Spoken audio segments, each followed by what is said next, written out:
warahmatullahi wabarakatuh. Ya. Kurang seru mungkin karena suasana Covid masih menyelimuti semangat kita. Tapi jangan khawatir, Pak Gubernur sudah mengatakan Kayong Utara itu satu di antara 10 kabupaten kota yang zona hijau. Ya. Assalamualaikum warahmatullahi wabarakatuh.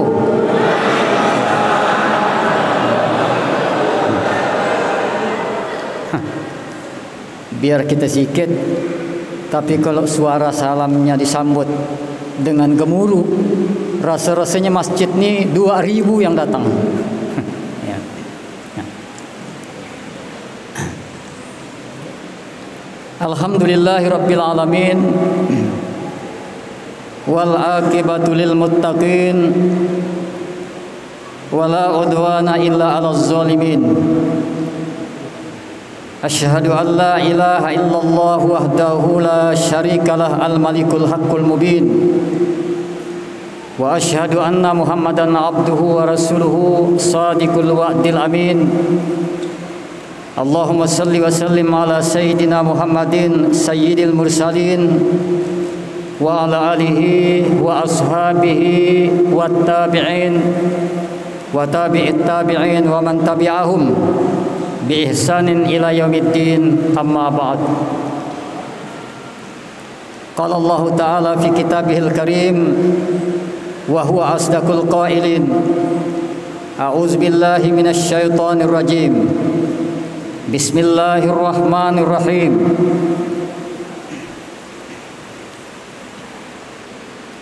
Ya ayyuhallazina amanu ittaqullah wal tanzur nafsum ma qaddamat lighad wattaqullah innallaha khabirum bima ta'malun. Wa qala an-nabiy sallallahu alaihi wasallam fil hadis, man kana yaumuhu khairan min amsihi fahuwa rabihun wa man kana yaumuhu misla min amsihi fahuwa maghbunun wa man kana yaumuhu syarran min amsihi fahuwa mal'unun. Sadaqallahul aliyil azim wa sadaqa rasuluhun nabiyul karim wa nahnu ala zalika minasy syahidin. Yang saya hormati Wakil Bupati Kayong Utara, dalam hal ini Bapak Haji Effendi Ahmad, SPDI, MPDI. Yang saya hormati Wakapolres Kayong Utara, yang saya hormati Kepala Kantor Kementerian Agama Kabupaten Kayong Utara, yang dalam hal ini diwakili oleh Kasih Haji. Yang saya hormati bapak-bapak, ibu-ibu, para pejabat di lingkungan pemerintah daerah Kabupaten Kayong Utara yang tak dapat saya sebutkan satu persatu. Yang saya hormati pengurus Masjid Agung Usman Al-Khair Kabupaten Kayong Utara, bapak-bapak, ibu-ibu, saudara-saudara dan adik-adik sekalian yang hadir pada malam hari ini, yang saya hormati dan yang saya banggakan. Wabil khusus kepada para tokoh masyarakat, pemuka agama, para alim ulama yang saya muliakan. Alhamdulillah, rasa syukur tidak hentinya kita haturkan dan hanya kita panjatkan kehadirat Allah Subhanahu wa Ta'ala atas limpahan rahmatnya pada kesempatan malam hari ini, malam 1 Muharram 1442 Hijriah, kita dapat hadir di majelis Masjid Agung Usman Al-Khair yang mubarak ini, dalam rangka kita memperingati hijrahnya Rasulullah sallallahu alaihi wasallam atau dalam rangka kita memasuki tahun baru Islam 1442 Hijriah. Hadirin hadirat yang berbahagia, alhamdulillah dengan izin Allah Subhanahu wa taala saya sampai ke Kabupaten Kayong Utara ini untuk yang kesekian kalinya. Cuman di Masjid Agung Usman Al-Khair ini baru sekali ini. Ya. Kalau di Ketapang berapa kali sih diundang, juga di Teluk Batang waktu itu ada orang nak berangkat haji saya diundang. Tapi untuk Kayung ini rasanya baru malam ini. Ya. Alhamdulillah saya diundang datang ke Kabupaten Kayong Utara ini, dan lebih khusus lagi dapat hadir di Masjid Agung Usman Al-Khair yang saya hanya menengok gambarnya atau profilnya di YouTube atau mendengar beritanya. Alhamdulillah pada malam hari ini saya bisa menyaksikan, ya. Dan juga banyak sekitar masjid ini saya dapatkan tadi dari Pak Haji Nazril yang ngomong-ngomong dengan saya, dan itu menjadi masukan bagi saya. Nah, hadirin hadirat yang berbahagia, tentunya pada malam hari ini ketika saya diundang untuk datang kemari, saya sudah punya niat pertemuan kita pada malam hari ini adalah pertemuan silaturahim. Ya. Ya. Jadi saya utamanya itu adalah bersilaturahmi dengan masyarakat Kayong Utara. Ya. Karena saya diminta untuk memberikan tausiah, maka muatan silaturahmi kita adalah ada tausiah keagamaan. Ya.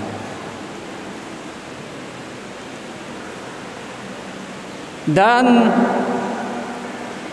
pada malam hari ini saya bisa sampai ke sini tentu juga melalui perjalanan yang panjang. Tadi sudah disampaikan, saya baru keluar dari Kuala Rasau, speednya patah sapnya. Ya. Saya tidak bisa bayangkan Pak, kalau pesawat yang seperti itu tadi, apa jadinya kita? Ya. Alhamdulillah saya pakai speed. Ya.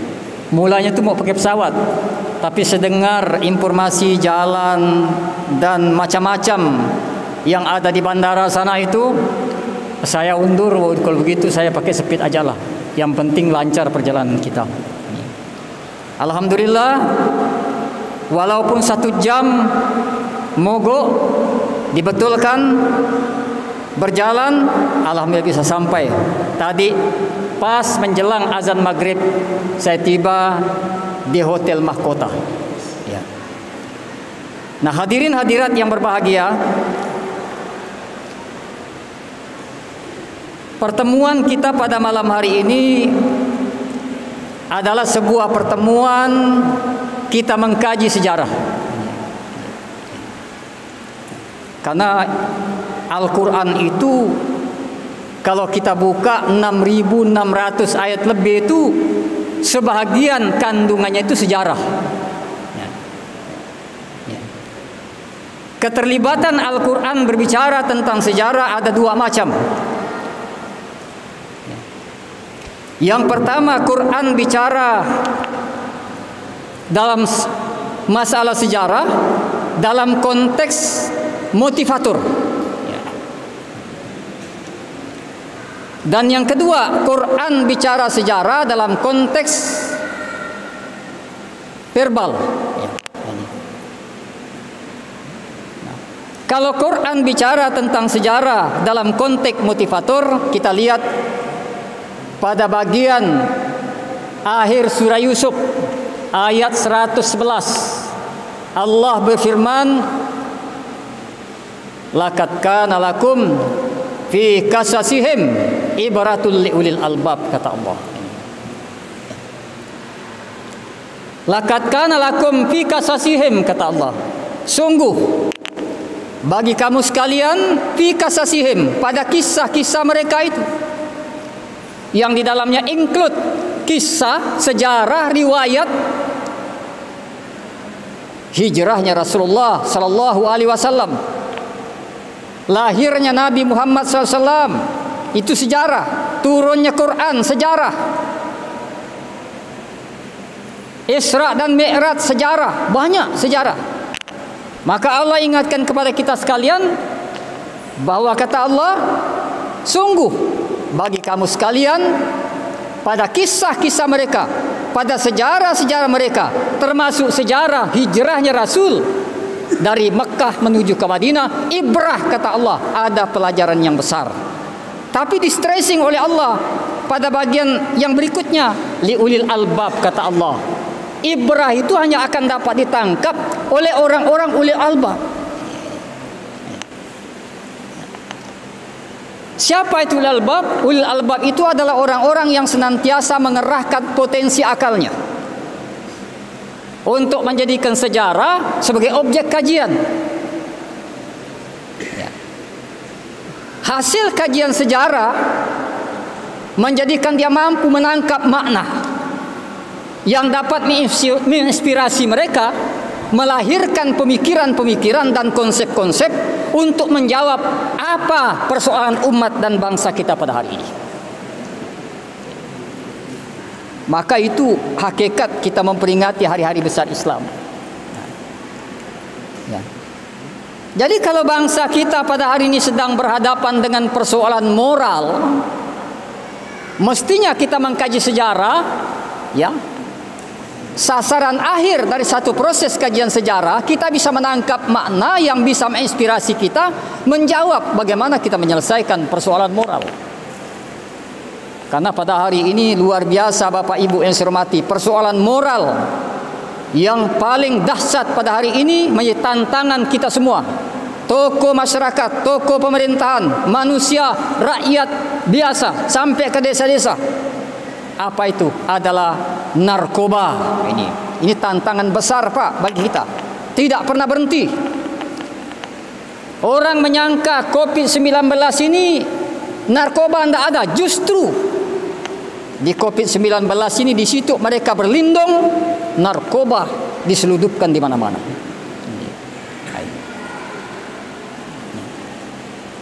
Ini kita jaga anak-anak kita Pak. Saya pada malam ini kita santai saja, mungkin door to door, karena saya tadi menyampaikan tausiah diinspirasi oleh sambutan wakil bupati, meningkatkan kualitas, substansinya itu meningkatkan kualitas. Anak-anak kita Bu, kita jaga, jangan sampai terjerembab pada sikap dan perilaku yang sangat mengkhawatirkan kita ini. Apalagi kalau saya lihat Pak, pada hari ini bukan main ini, negara-negara luar, Indonesia incaran. Narkoba diseludupkan dari Malaysia. Bukan lagi hitungan puluhan kilo, ratusan kilo. Kalau dikumpulkan berton-ton Bapak Ibu yang saya hormati. Kalau kita lihat datanya, melalui jalan-jalan tikus dari Cina. Hati-hati kita. Nah, inilah yang dipesankan Rasulullah, ya.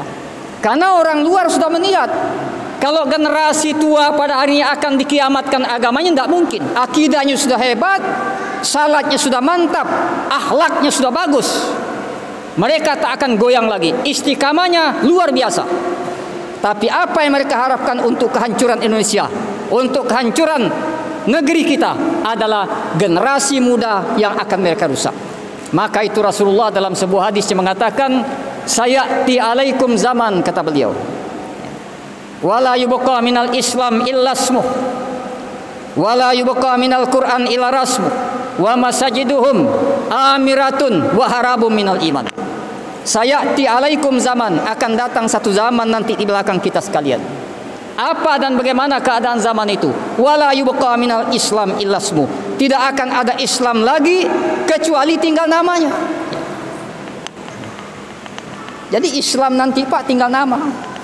Mungkin di generasi kita tidak, tapi kalau kita lengah, generasi yang kita tinggalkan bisa jadi Islamnya tinggal nama. Wala yubqa minal Qur'an illa rasmu, tidak akan ada Quran kata Rasulullah kecuali tinggal tulisannya. Wa masajiduhum amiratun wa harabu minal iman. Masjid nanti banyak. Orang berlomba bangun masjid, memperindah masjid. Ya. Wa harabu minal iman, tapi kosong dari orang-orang mukmin yang hatinya beriman kepada Allah hadir di masjid. Artinya untuk ibadah kepada Allah SWT. Ya. Karena pada hari ini ada juga orang yang datang ke masjid, menyaksikan masjid bukan untuk ibadah. Masjid sebagai salah satu sasaran objek wisata. Ya. Nanti bisa jadi kalau misalnya generasi tua pada hari gagal menciptakan generasi yang tangguh akidahnya, tangguh akhlaknya, tangguh ibadahnya, na'udzubillah min zalik, summa na'udzubillah min zalik. Masjid yang megah dan kita cintai pada hari ini bukan mustahil. Tidak ada lagi orang yang di hatinya berisi iman kepada Allah hadir di masjid untuk ibadah kepada Allah SWT. Artinya masjid ramai dikunjungi karena dia adalah objek wisata. Orang hanya akan menyaksikan keindahan dan kehebatan masjid itu. Dan orang akan menelaah sejarah masa lalu di zaman di mana masjid itu dibangun. Maka anak-anak kita, Bapak Ibu yang saya hormati, yang harus kita jaga. Jadi Rasulullah sudah memberikan 3 tanda. Yang pertama kata Nabi, wala yubqa minal Islam illa ismu. Tidak akan ada Islam kecuali tinggal namanya. Wala yubqa minal Quran illa rasmu. Tidak akan ada Quran kecuali tinggal tulisannya. Wa masajiduhum amiratun wa harabu minal iman. Masjid tidak ada lagi orang yang beriman untuk datang memakmurkan dan beribadah kepada Allah Subhanahu wa taala. Kalau satu generasi yang kita tinggalkan, Bapak Ibu yang saya hormati, Islamnya tinggal nama, Quran tinggal tulisan, masjidnya kosong, tidak ada isinya, itu artinya Bapak Ibu yang saya hormati, terjadi zaman kiamat keagamaan melanda masyarakat kita. Jadi ketika Rasulullah mengungkapkan ini peringatan bagi kita sekalian.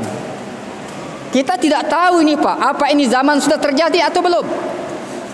Mungkin ini sudah terjadi pada masa lalu sebelum kita lahir. Mungkin sekarang bukan di masyarakat kita, tapi di negara lain. Mungkin belum terjadi sama sekali. Tunggu sekian tahun ke depan. Ini misteri. Ya. Tapi bagi kita yang mendengar ungkapan ini sekurang-kurangnya, kita berjaga-jaga, jangan sampai generasi yang kita tinggalkan di belakang kita nanti menjadi sebuah generasi yang dikhawatirkan Rasulullah, yaitu Al-Qur'annya, Islamnya tinggal nama, Qur'annya tinggal tulisan, dan masjid yang ada di tengah-tengah masyarakatnya kosong. Mereka tidak minat lagi untuk datang ke masjid, belajar agama atau makmurkan masjid untuk beribadah kepada Allah Subhanahu wa taala. Maka saya melihat pada hari ini Bapak Ibu yang saya hormati, peringatan hari besar Islam seperti yang diutarakan Wakil Bupati tadi, sangat kita perlukan sebagai sebuah institusi pendidikan Islam non formal, ya, untuk menyemangati orang-orang tua yang punya anak dan sekaligus untuk menyemangati anak-anak kita, remaja-remaja dan pemuda-pemuda kita supaya mereka mengerti dan mereka siap untuk menjadi generasi pelanjut daripada perjuangan generasi tua dalam soal mempertahankan Islam, sehingga Islam tetap ada di tempat ini. Kalau sekarang ada Islam, nanti ada, insya Allah sampai kapanpun tetap ada Islam di tempat ini. Inilah yang kita harapkan Bapak Ibu yang saya hormati. Jadi kalau kita menelaah sejarah tadi, maka tidak boleh tidak, maka mengerahkan potensi akal. Ya, jadi permintaan Allah dalam ayat itu liulil albab. Ya. Ibrah itu kata Allah dapat ditangkap oleh orang-orang yang ahli fikir. Orang ahli fikir itu adalah orang yang senantiasa menjadikan sejarah objek untuk dikaji. Hasil kajian sejarah menjadikan mereka mampu menangkap makna yang bisa menginspirasi mereka melahirkan pemikiran-pemikiran dan konsep-konsep guna menjawab persoalan apa yang sedang dihadapi oleh umat Islam dan bangsa kita pada hari ini. Jadi kalau persoalan hari ini masalah yang disebutkan tadi, ya kita arahnya menjawab itu. Dimanapun peringatan harus menyentuh. Nah, kalau sudah peringatan hari besar Islam mengacu pada pesan Allah dalam Al-Quran, surah Yusuf ayat 111, maka saya katakan institusi peringatan hari-hari besar Islam seperti ini adalah merupakan sebuah agen-agen perubahan. Ya. Dia adalah institusi tempat mewariskan nilai keislaman. Dia adalah merupakan lembaga tempat mewariskan nilai-nilai keagamaan, nilai-nilai ketauhidan, nilai-nilai kemuliaan dari akhlaknya. Nah, hadirin hadirat yang berbahagia. Nah, karena itulah pada malam hari ini di mana-mana, termasuk di tempat kita ini, kalau di Pontianak insya-Allah di beberapa masjid, di musalla, di komplek-komplek, malam ini juga diperingati. Di samping mereka membaca doa awal tahun tadi lepas maghrib, insya Allah pas isya mereka mengadakan tausiah atau kajian keislaman. Nah, 1 Muharram adalah merupakan tahun baru Islam.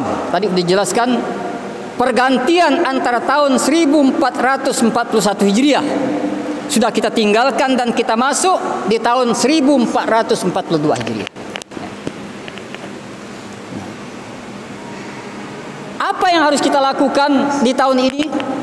Nah, memang di akhir-akhir tahun tadi, orang-orang tua kita dulu yang bijak, dia sering menghaturkan kita itu katanya bermuhasabah, Pak. Di akhir tahun itu ada muhasabah. Memang muhasabah ini saya lihat berdasarkan ungkapan Umar bin Khattab. Kata beliau, hasibu anfusakum qabla an tuhasabu. Hasibu anfusakum, adakan evaluasi, adakan perhitungan, adakan pengecekan terhadap dirimu masing-masing sebelum engkau dievaluasi, sebelum engkau dihitung, sebelum engkau dicek oleh Allah Subhanahu wa taala. Saya tidak pernah menemukan komentar kapan kita dimuhasabah. Itu berlaku secara umum, peringatan itu kapan saja boleh. Tapi ulama-ulama kita yang bijak pada zaman dulu, dia mengaturkan muhasabah itu sebaiknya dilakukan adalah di akhir tahun Hijriah, ketika kita akan meninggalkan tahun yang sedang berjalan dan masuk ke tahun baru Islam. Ini standar apa yang dipakai? Standar orang awam. Kalau orang tasawuf, Pak, muhasabahnya itu tidak kenal waktu. Bisa jadi tiap malam, tiap pagi, tiap siang dia muhasabah. Bisa jadi. Ya. Tidak menunggu harus sebulan sekali, setahun sekali, apakah lagi. Tiap detik, tiap menit, tiap hari dia ingat muhasabah dia. Tapi kan kita ini bukan orang tasawuf pada umumnya. Kita ini orang awam pada umumnya. Maka standar orang awam diaturkan muhasabah itu paling tidak setahun sekali. Kapan kita bermuhasabah?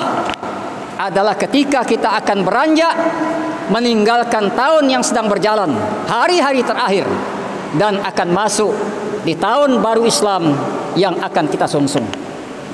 Muhasabah ini sebenarnya adalah kita berhitung. Ya. Sekarang kita jadi orang Islam sudah berapa umur kita? Ada di antara kita umurnya 40 tahun. Ada yang 50 tahun. Kalau Pak Nazril tadi katanya belum sampai 50. Baru 48. Ya. Saya tidak tahu kalau wakil bupati. Ada 50, Pak. 44. Masih muda sekali 44. Ya. Ya. Kalau kita berumur 50 tahun, artinya kewajiban kita untuk taat kepada Allah SWT dimulai 15 tahun. sampai 50. Berarti masa ketaatan kita yang harus kita pertanggungjawabkan adalah 35 tahun. Karena dalam fikih itu, kalau laki-laki itu Pak, akil baliknya itu maksimal 15 tahun. Ada juga yang 13 tahun, ada yang 14 tahun. Itu relatif. Kalau perempuan, kalau fikih yang saya baca 9 tahun katanya. Tapi itu untuk masyarakat tertentu. Tapi kalau Indonesia mungkin 12 tahun, 13 tahun. Katakan kita ambil rentang yang paling maksimal. Kita akil balik umur 15 tahun. Sekarang 50. Kewajiban kita menjalankan perintah artinya sudah 35 tahun. Yang 60 umurnya 45 tahun. Yang 70 55 tahun.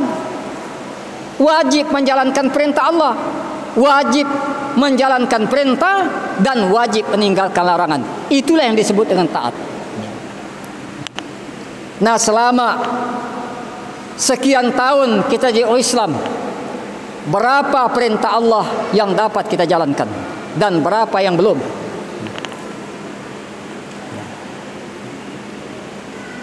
Selama sekian puluh tahun kita wajib menjalankan ketaatan kepada Allah. Berapa larangan Allah yang sudah dapat kita tinggalkan dan berapa yang belum? Itulah muhasabah. Jadi saya melihat muhasabah ini, Bapak Ibu yang saya hormati, adanya kejujuran dan keadilan kita di dalam melihat dan menilai diri kita, serta mampu menempatkan di mana posisi kita, dan mengenal kekurangan-kekurangan kita. Itu rukun yang paling pertama dalam muhasabah. Kalau ini sudah ada, Bapak Ibu yang saya hormati, apa yang kedua dari muhasabah? Adalah kita punya niat dan tekad untuk berubah terhadap perintah Allah yang belum dapat kita jalankan. Kita punya niat agar tahun yang akan datang bisa kita jalankan. Terhadap larangan Allah yang belum dapat kita tinggalkan, kita punya niat agar tahun yang akan datang dapat kita tinggalkan. Baru dua, punya niat dan etikat. Kemudian yang ketiga, kita punya konsep untuk berubah. Kita tahu kekurangan kita ini. Kita tahu tidak menjalankan perintah ini. Kita tahu kita tidak sanggup meninggalkan larangan Allah ini. Ya. Nah, sekarang Bapak Ibu yang saya hormati, kita harus punya konsep untuk berubah. Yang ketiga, kalau sudah punya konsep untuk berubah cukup belum? Apa? Adalah kita menjalankan konsep itu untuk mencapai perubahan. Kalau ini ada, Bapak Ibu yang saya hormati, insya Allah pasti orang itu akan berubah. Dan perubahan itu terukur, bisa dites, bisa dilihat, insya Allah di akhir tahun 1442 Hijriah. Karena pada hari ini saya lihat di mana-mana khutbah Jumat, pengajian agama Islam, tausiah keagamaan menggaungkan muhasabah. Tapi muhasabah yang dimaksudkan hanya dalam konteks memberikan spirit untuk berubah, tapi tidak menawarkan konsep bagaimana kita bisa berubah. Oleh karena itu, gaung muhasabah yang kita dengar di akhir tahun 1440 Hijriah yang lalu, dari khutbah-khutbah, ceramah-ceramah agama, pengajian-pengajian, kalau kita ukur hasilnya sampai menjelang masuk tahun 1442 Hijriah, itu sama sekali tidak membawa satu perubahan yang signifikan. Apa sebab? Karena kita tidak hanya bicara soal muhasabah, tapi konsep muhasabah tidak kita tawarkan. Nah, bapak-bapak dan ibu-ibu yang saya hormati, kalau ini ada 4, insya Allah minggu terakhir di tahun 1442 Hijriah, menjelang kita menyambut 1 Muharram 1443 Hijriah. Silahkan kita lihat apa yang kurang di tahun ini, insya Allah akan bisa kita tutupi selama 1 tahun ini. Baik itu menjalankan perintahnya belum, insya Allah berjalan, bisa dilaksanakan. Meninggalkan larangan belum, insya Allah dapat kita jauhi. Itu yang dikatakan Rasulullah, man kana yaumuhu khairan min amsi fahuwa rabihun, wa man kana yaumu misla min amsi fahuwa magbunun, wa man kana yaumuhu syarran min amsi fahuwa mal'unun, man kana yaumuhu khairan min amsi fahuwa rabihun.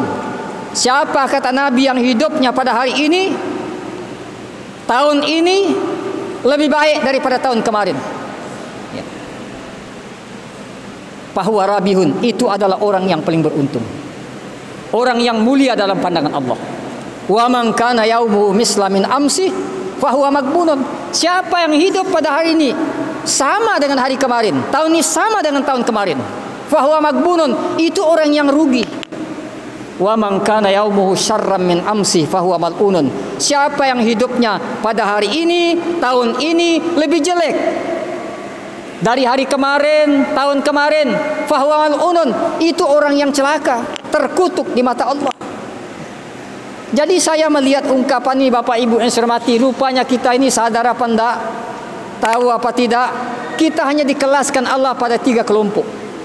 Yang pertama adalah orang yang beruntung, yang kedua adalah orang yang rugi, dan yang ketiga adalah orang yang celaka alias terlaknat.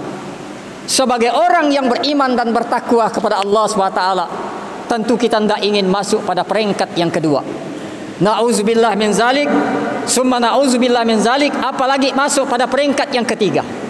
Kalau di tahun yang lalu kita berada pada peringkat yang pertama, tahun ini pun kita peringkat pertama, tahun depan pun 1443 Hijriah kita di peringkat yang pertama. Insya Allah kalau kita hidup panjang umur sampai akhir hayat kita, kita pun tetap di peringkat pertama. Maka untuk eksis pada peringkat yang pertama ini, maka tidak boleh tidak, muhasabah adalah satu proses yang harus kita jalani setiap akhir tahun yang sedang berjalan, guna menyongsong masuk ke tahun yang akan kita hadapi. Sehingga tahun demi tahun, hari demi hari, perjalanan hidup kita semakin lama, waktu hidup yang kita nikmati semakin sedikit, sisa hidup kita ke depan semakin dekat ajal menjemput, maka kita grafiknya itu semakin naik, kualitasnya. Tadi sudah dikatakan Pak Bupati, kualitas, peningkatan kualitasnya semakin naik, Bapak Ibu. Tidak mengenal kualitas menurun, tidak mengenal kualitas yang stagnan, tapi kualitasnya terus menanjak naik ke atas, Bapak Ibu yang saya hormati. Itulah substansi yang saya tangkap dari sambutan wakil Pak Bupati tadi, yang menginspirasi saya untuk bicara pada malam hari ini. Yang ini tidak luput daripada pertimbangan saya. Nah, hadirin hadirat yang berbahagia. Kemudian yang kedua, kata Rasulullah, orang yang hidupnya pada hari kemarin sama dengan sekarang itu rugi. Kenapa rugi? Waktu hidupnya sudah banyak berlalu, nikmat hidupnya sudah bertambah, sisa hidup ke depannya tidak makin sedikit, tapi dia mendatar saja. Ini rugi, kata Rasulullah. Na'udzubillah min zalik, summa na'udzubillah min zalik. Nabi golongkan terlaknat. Apa itu? Orang golongan yang ketiga, di mana hidupnya menurun ke bawah. Masa hidupnya sudah lama, nikmat sudah banyak, sisa hidup ke depan tinggal sedikit, tapi menurun ke bawah. Makin ke depan makin jelek, makin dekat pintu kubur makin rendah nilainya. Na'udzubillah min zalik, summa na'udzubillah min zalik. Nah, hadirin hadirat yang berbahagia, tentu pada malam hari ini, hari-hari seminggu sebelum kita memasuki 1442 Hijriah, khususnya di tahun 1441 kemarin, saya yakin untuk masyarakat kita, karena sudah sering mendengarkan tausiah dan pencerahan, tentunya kita sudah menjalani muhasabah, perenungan terhadap diri kita sendiri. untuk meningkatkan kualitas kita. Dan muhasabah ini akan tidak hanya sekedar ditujukan terhadap diri pribadi, Pak, termasuk juga keluarga kita, istri kita, anak-anak kita. Ini juga harus kita lihat. Saya punya anak 4, apa udah salat apa belum? Kalau salat fardunya sudah mulus, sunat dikerjakan apa tidak? Kalau yang sunnah dijalankan, turun ke masjid apa belum? Ini muhasabah. Istri saya pakai kerudung apa tidak? Dudilah pakai cadar. Sekarang ini ibu-ibu yang saya hormati, di Pontianak sudah mulai banyak orang bercadar. Di Arab Saudi, ya, di Arab Saudi orang sudah mulai melepaskan cadar. Ya. Tapi di Indonesia alhamdulillah orang mulai banyak bercadar. Lebih-lebih di musim Covid-19 ini saya lihat makin banyak ibu-ibu yang bercadar. Kalau dia bercadar itu niatnya karena Allah, memang sesuai anjurannya seperti itu, dapat pahala. Ya. Tapi kalau bercadarnya karena tren, model, tidak ada pahala. Karena artis-artis pada hari ini banyak yang bercadar, Bu. Tapi tidak ada pahala karena tren, model. Saya juga mengingatkan, tolong kalau kita bercadar, ini cadar ini Pak, pakaian orang berakidah. Ini bukan pakaian macam kita pakai songkok, boleh dilepas. Artinya kapan kita mau pakai, kapan enggak. Kalau sekali kita bercadar sampai akhir hayat.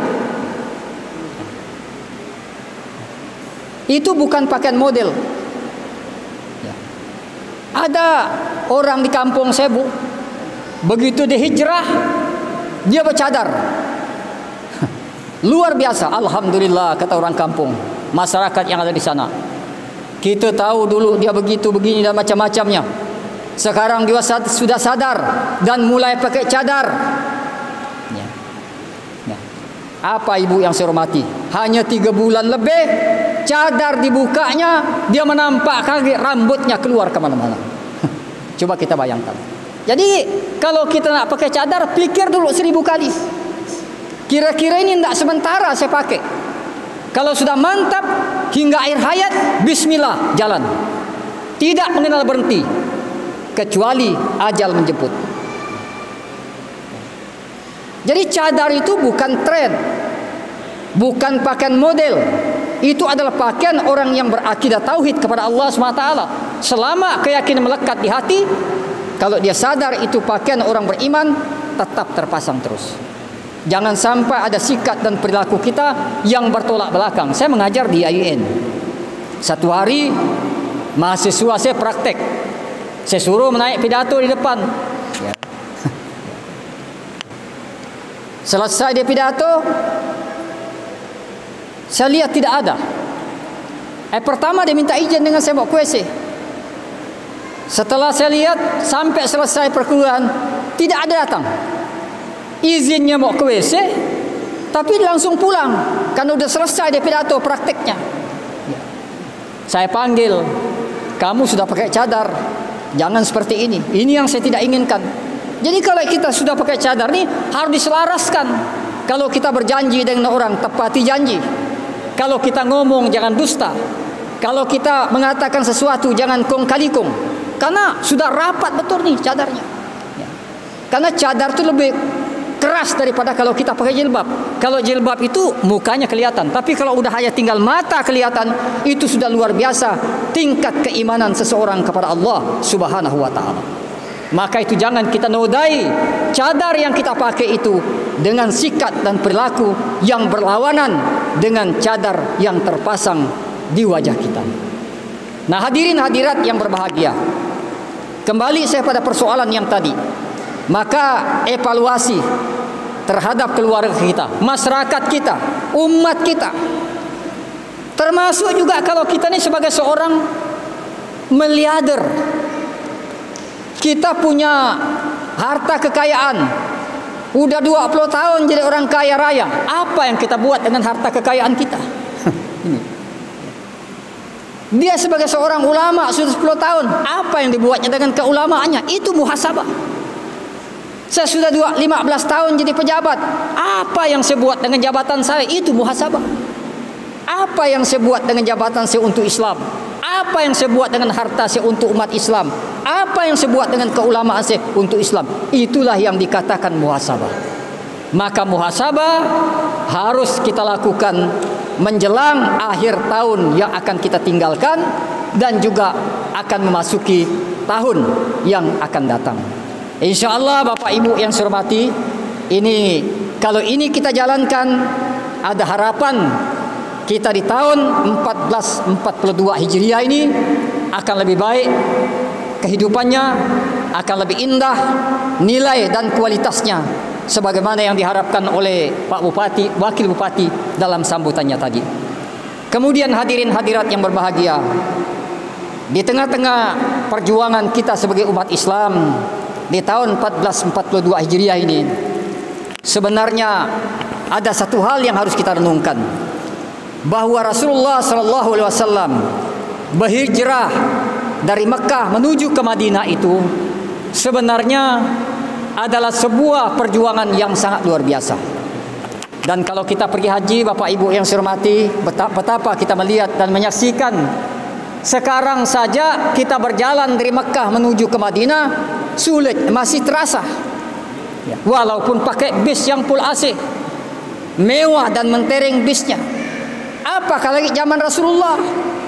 Dikejar-kejar lagi, dihadang-hadang lagi. Seperti apa perjuangannya?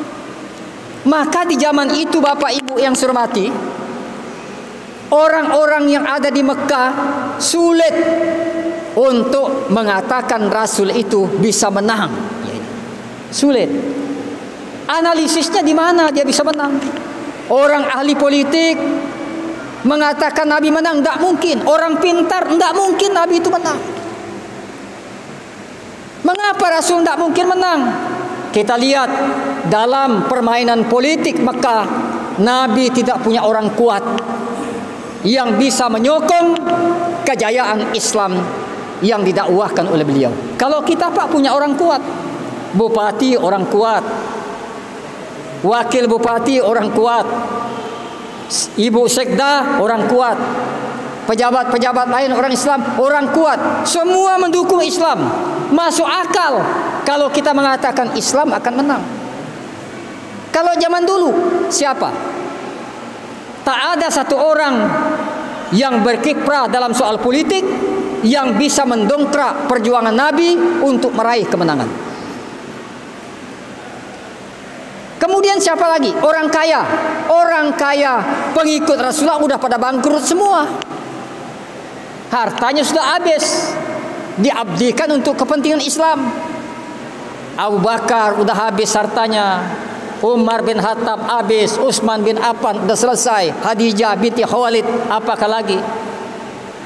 Lalu orang-orang yang cerdas lainnya, enggak ada pendukung Rasulullah. Tapi kalau kita buka sejarah Pak, ternyata Rasulullah menang. Nah, apa rahasia kemenangan Rasulullah itu? Kemenangan Rasulullah kita lihat Pak, nampak Islam ketika berada di Mekah hanya 100 orang lebih. 13 tahun Nabi mendakwakan Islam di Mekah, 100 orang lebih pengikutnya. Ketika sudah hijrah ke Madinah, bukan lagi ratusan bu, ribuan, puluhan ribu, ratusan ribu orang mengalir masuk Islam, maupun dari kota Madinah atau dari luar kota Madinah. Ini kan terbalik ini. Dakwah Nabi di Mekah, Islam 13 tahun hanya 100 orang lebih. Dakwah Nabi di Madinah 10 tahun, ratusan ribu. Ini kan antar siang dengan malam. Apa resep kemenangan itu? Dalam Al-Quran, kalau ini kita tanyakan Pak, dalam Al-Quran Allah yang menjawabnya. Apa kata Allah? Ya, allazina amanu wa hajaru wa jahadu bi amwalihim wa anfusihim a'zamu darajatan indallah wa ulaika humul faizun. Allazina amanu, orang-orang yang beriman, wahajaru, orang-orang yang berhijrah, Wajahadu, orang-orang yang berjihad, bi amwalihim, dengan harta-harta mereka, bi anfusihim, dan juga jiwa raga mereka. A'zamu darajatan indallah, pasti kata Allah kami akan beri dia kemenangan. Wa ulaika, kami akan tinggikan derajatnya sisi Allah. Wa ulaika humul faizun, dan itulah mereka orang-orang yang menang. Jadi jawaban kalau orang bertanya, orang pintar, orang ahli politik, orang ahli dalam bidang disiplin ilmu yang lain mengatakan Nabi tidak mungkin menang, tapi Allah katakan Nabi menang. Apa jawabnya? Jawab Allah dalam Al-Quran, karena Nabi punya yang pertama adalah orang-orang yang beriman kepada Allah Subhanahu wa ta'ala. Yang kedua, Nabi punya orang yang hijrah. Hijrah ini bukan hijrah fisik, Bapak Ibu yang saya hormati, tetapi yang paling penting adalah hijrah mental maknawi. Kita mampu menghijrahkan sikap mental kita yang tidak sehat menjadi mental yang sehat. Mental yang tidak berakhlak menjadi mental yang berakhlak. Mental yang tidak jujur menjadi mental yang jujur. Mental yang korup menjadi mental yang tidak korup. Itu hijrah. Nabi punya itu. Menghijrahkan orang kafir, orang musyrik menjadi tauhid. Menghijrahkan orang-orang munafik menjadi orang yang taat kepada Allah. Menghijrahkan orang-orang yang kafir menjadi orang yang menerima Islam. Ini hijrah mental maknawi dilakukan Rasulullah sallallahu alaihi wasallam. Kalau udah punya dua cukup? Belum. Apa itu? Adalah wajahadu bi amwalihim wa anfusihim. Adalah Nabi punya orang-orang yang berjuang di jalan Allah dengan harta, dengan jiwa raga mereka. Nah, ini dengan pemikiran. Dia punya harta, dengan hartanya dia punya ilmu pengetahuan, dengan ilmu pengetahuan dia punya kekuatan politik, dengan kemampuan politiknya dia punya ilmu, dengan ilmunya dia punya ekonomi, dengan ekonominya. Itulah yang memenangkan Rasulullah. Dan kita pun kalau beruswatun hasanah kepada apa yang dilakukan Rasulullah, pasti umat Islam akan meraih kemenangan pada hari ini. Tidak ada yang sulit. Kalau kita takut umat Islam berhadapan dengan musuh-musuh Islam, kalau kita punya tiga kunci ini, insya Allah sebagaimana dialami Rasulullah, pasti Allah akan berikan kemenangan. Itu sudah sunatullah. A'zamu darajatan indallah, pasti kata Allah akan ditinggikan derajatnya pada sisi Allah. Wa ulaika humul faizun, dan mereka itulah orang-orang yang termasuk orang-orang yang menang. Jadi Bapak Ibu yang saya hormati, hari ini kita menghadapi narkoba yang saya katakan tadi, menghadapi berbagai macam kenakalan remaja, menghadapi upaya-upaya orang-orang luar yang akan membangkrutkan moral Islam, mendangkalkan akidah remaja Islam. Jangan kita khawatir. Kalau asalkan umat Islam punya yang tiga ini. Yang pertama, dia mengistiqamahkan orang-orang Islami tetap beriman kepada Allah. Yang kedua, mengistiqamahkan orang-orang Islam selalu berhijrah dari perkara yang tidak benar menuju ke perkara yang benar, dari yang tidak baik menuju yang baik. Dan yang ketiga, menggugah orang-orang yang berkemampuan dalam semua hal untuk menyumbangkan apa yang dia punya untuk kepentingan Islam. Kalau ini ada Pak, insya Allah pasti Allah SWT akan berikan kemenangan di tengah-tengah kita. Dimanapun umat Islam itu berada, Allah akan berpihak untuk memberikan kemenangan kepadanya. Nah, hadirin hadirat yang berbahagia, inilah yang dapat saya sampaikan pada malam hari yang berbahagia ini. Tidak banyak, tapi stressing saya hanya beberapa hal ini. Yang pertama, untuk meningkatkan kualitas kita sebagai umat Islam, maka muhasabah adalah satu proses yang harus kita lewati. Dan rukun muhasabah ada 4. Yang pertama, kita jujur di dalam menilai dan menempatkan diri kita. Dan yang kedua, kita tahu kekurangan-kekurangan kita dan kita punya niat untuk merubahnya. Dan yang ketiga, kita punya konsep untuk merubah. Dan yang keempat, kita menjalankan konsep itu untuk mencapai sebuah perubahan. Kalau ini kita lakukan akhir 1442 Hijriah ini, maka ada indikator yang terukur, terjadi perubahan besar dengan diri kita sendiri, sehingga kita menjadi beda dibanding di tahun-tahun yang lalu yang pernah kita lewati. Kemudian yang kedua, Bapak Ibu yang saya hormati, mari kita bersama-sama menjaga anak-anak kita. Karena apabila tongkat estafet kepemimpinan umat dan bangsa dicampakkan ke belakang, maka anak-anak kita yang akan menyambutnya. Ya. Bagaimana nasib bangsa kita? Bagaimana nasib umat Islam di belakang nanti? Tergantung apa yang kita buat untuk anak-anak kita pada hari ini. Itulah sebab Rasulullah mengatakan, "Allimu auladakum fa innahum makhlukuna li zamanin ghairu li zamanikum." Allimu auladakum, didik anak-anakmu, kata Rasulullah. Ajar anak-anakmu, persiapkan anak-anakmu. Fa innahum makhlukuna li zamanin, karena sesungguhnya anak-anakmu itu adalah mereka akan hidup pada suatu zaman ghairu li zamanikum, di mana zaman mereka hidup nanti lain dengan zaman kamu pada hari ini, kata Rasulullah. Jadi tugas kita orang tua ini jaga anak-anak kita. Di rumah tangga kita, di sekolah guru-guru menjaganya, di rumah kita kedua orang tua menjaganya. Apakah lagi pada hari ini Pak ada isu komunis, PKI akan bangkit kembali. Ini sasarannya anak-anak kita Pak. Kalau macam saya, Bapak Wakapolres, insya Allah karena tahu sejarah, menyaksikan peristiwa. Maka sekarang ini komunis akan memutarbalikkan fakta, memutarbalikkan sejarah. Ketika kita sudah tidak ada semua, tinggal generasi yang tidak menyaksikan sejarah, yang tidak banyak tahu sejarah.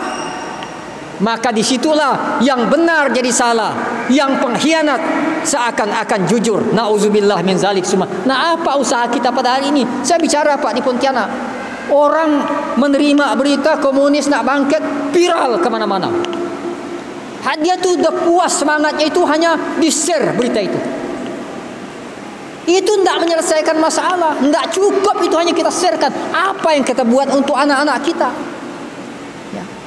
Kalau hanya nge-share sampai 100 kali kita share kepada semua kawan-kawan kita nih tentang bahaya PKI, tapi kita tidak berbuat, apa yang kita buat untuk anak-anak kita? Tidak akan mempan Bapak Ibu yang saya hormati. Jadi yang diminta pada hari bukan share, bukan viral, ya, bukan WA yang kita kirim, yang kita minta action. Apa action kita di rumah tangga dalam menjadikan anak kita istiqamah jadi orang Islam? Apa action kita di rumah tangga dalam menjadikan anak kita betul-betul anti partai komunis? Itu yang paling penting. Apa action di rumah tangga? Anak kita istiqamah dengan kokoh berjuang membela dan mempertahankan negaranya. Apa action di rumah tangga kita agar anak-anak generasi penerus kita mengerti bahwa yang menegakkan negeri Republik Indonesia ini adalah para ulama sebahagian, ya. Ulama turun berjuang, meninggal di medan perang, janda istrinya, yatim anaknya. Siapa itu? Ulama yang banyak meninggal. Itu harus ditahu oleh anak-anak kita pada hari ini. Nah, Bapak Ibu yang saya hormati, maka itu saya katakan mulai di rumah tangga kita ini jangan lupa. Kemudian yang ketiga, hadirin hadirat yang berbahagia, yang tidak kalah pentingnya pada malam hari ini 1442 Hijriah, mari kita bersama-sama membangun tiga kekuatan ini. Kelompok orang-orang yang taat, yang beriman kepada Allah. Kelompok orang-orang yang hijrah, selalu melakukan hijrah mental maknawi, merubah sikap dari sikap perilaku yang tidak bagus menjadi bagus. Dan yang ketiga, orang-orang yang berpotensi dalam Islam. Potensinya dia punya jabatan, dia punya harta kekayaan, dia punya pemikiran, dia ulama, dia punya ilmu pengetahuan.